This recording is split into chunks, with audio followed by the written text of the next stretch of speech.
Hey guys, welcome to the podcast. I'm your host, Jason Schnitzer, and I am the husband coach. Here's your next episode.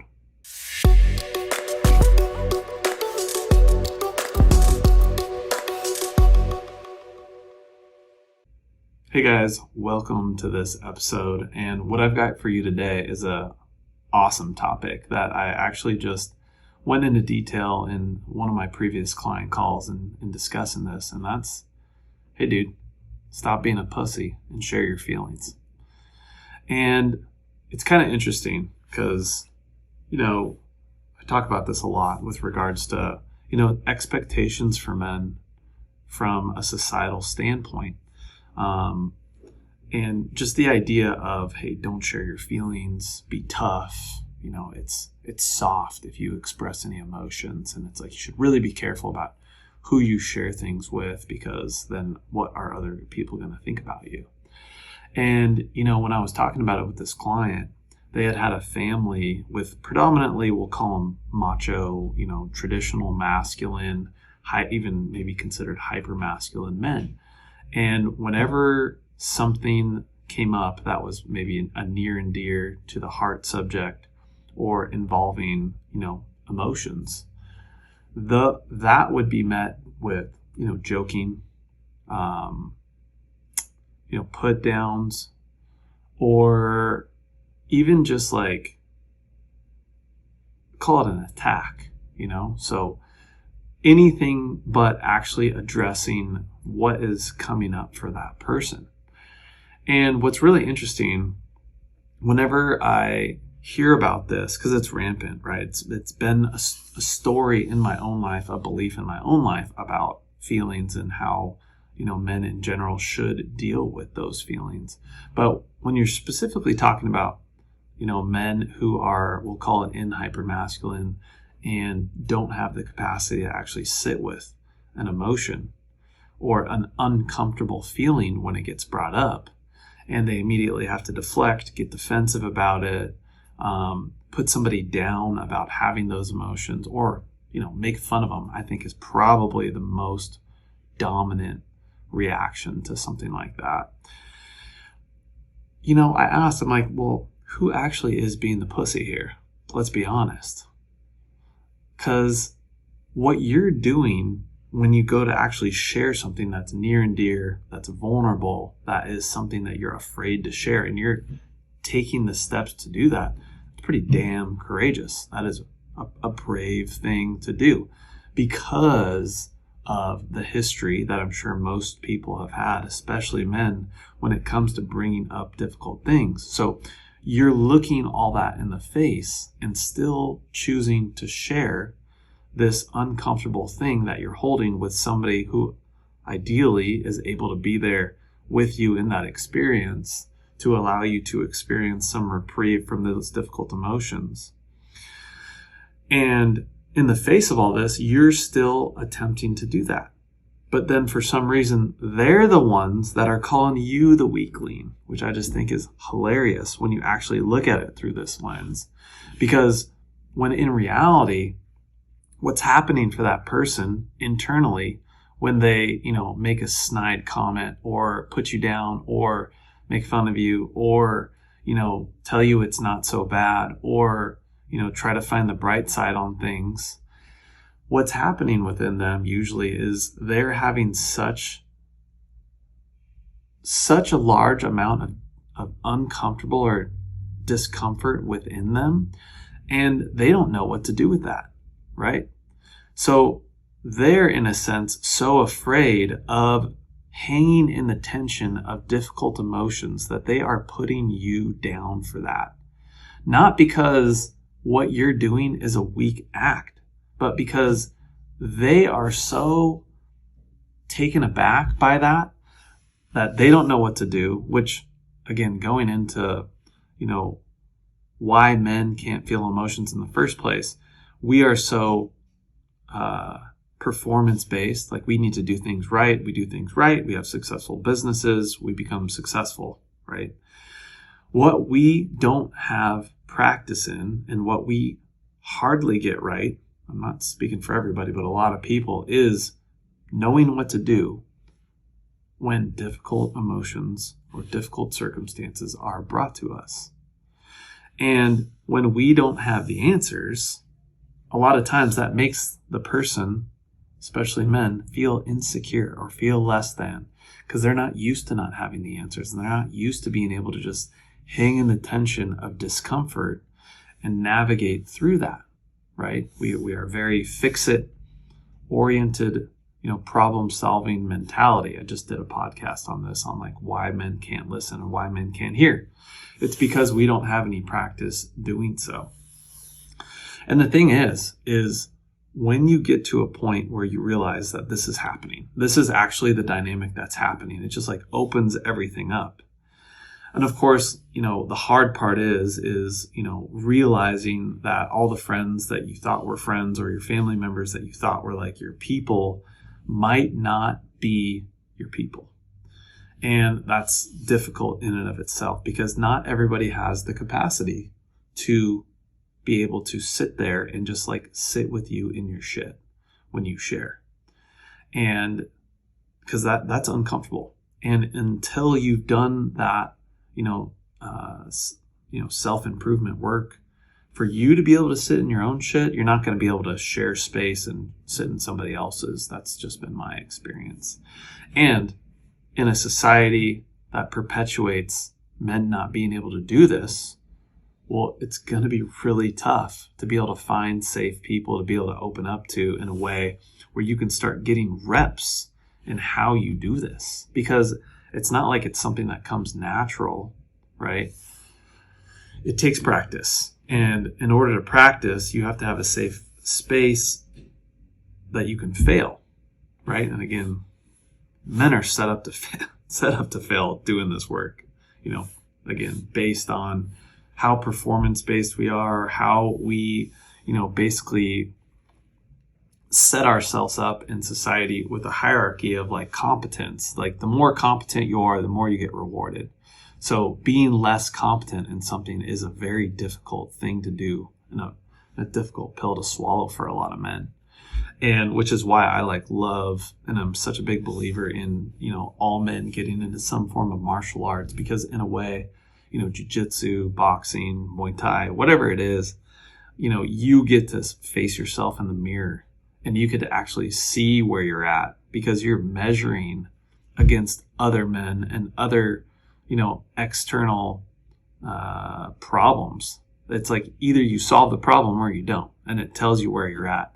You can't just make a bunch of money, run a successful company, and then mask it with success in one area and not face it in another, which is what I believe a lot of men do.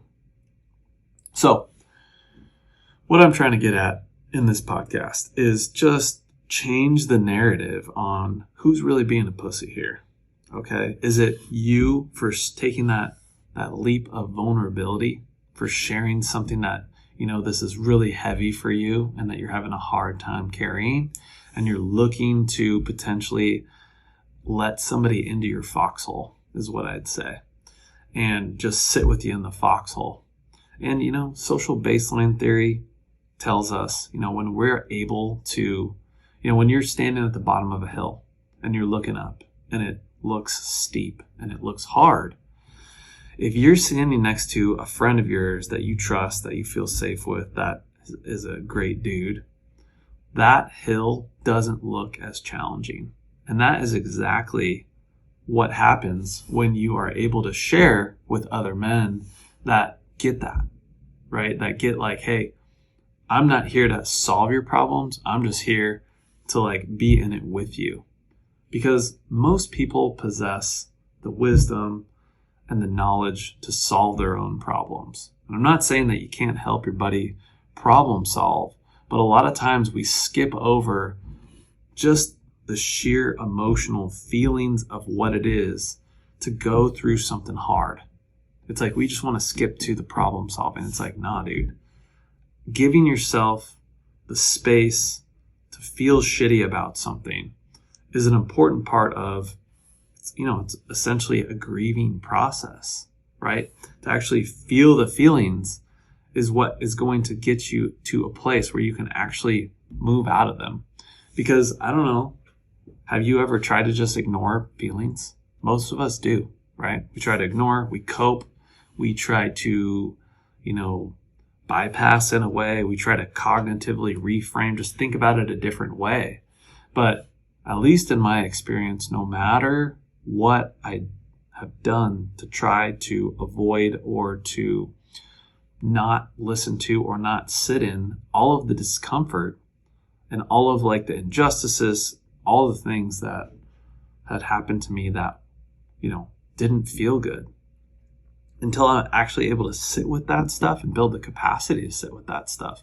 They followed me everywhere, every day, no matter what. They're always there, right?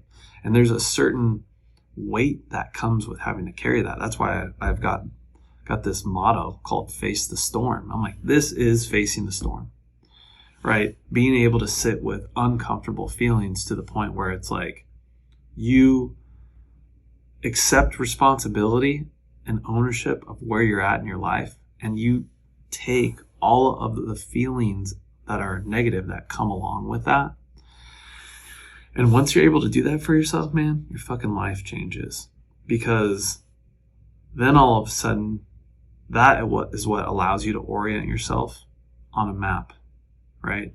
If you're able to sit with your truth, accept your truth, accept the uncomfortable feelings of that truth, and then start to move forward, you can do that for yourself. And then all of a sudden, you'll be starting to be capable of doing that for other people. And especially in a marriage. This will completely change the game, because once you have that capacity, well, guess what, dude?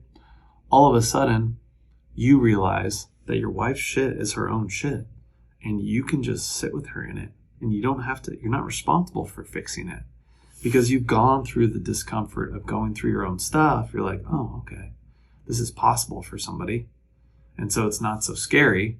So you don't feel the need to jump and solve the problem for somebody else, especially people that you care deeply about, which, usually most people care deeply about their wife. And this would be like a perfect example of how there's reciprocity there too. And the point I'm trying to make with this whole thing is, and for my client too, is a lot of times these stories and beliefs get created, in our interactions, especially with other men, sometimes women too, parents, etc., society, caretakers, all of the above. But what happens is when you have that approach, what you're actually doing is not letting your wife or your girlfriend or your fiance or whatever into your foxhole, right? You're going through something difficult and you're like, no, don't come in here, right? But the thing is like, what bonds people the most is going through like a survival situation together, right? You get two countries at war, two pilots from opposite sides crash land on the island. They've just got each other. What do you think happens at the end of it? It's like they end up being best friends because they had to go through a survival experience together. It's like when you are able to share difficult emotions with your wife, difficult things that you're going through, you're able to let her into your foxhole, and that creates a bond that is far beyond anything that you can create with regards to like, experiences like going on fun vacations and stuff like that, right? And I'm not saying like you need to sit there and like complain to her every week. It's like you shouldn't be doing that either, right? When you go through hard things, you should be able to share things with her. But then also, you look at it through your masculine lens and they're like, all right, now that I'm able to sit with this and I know how bad it hurts, it's like, now what? Now what do I do? What changes do I make to be able to overcome this? What steps can I take to be able to move forward through this difficulty?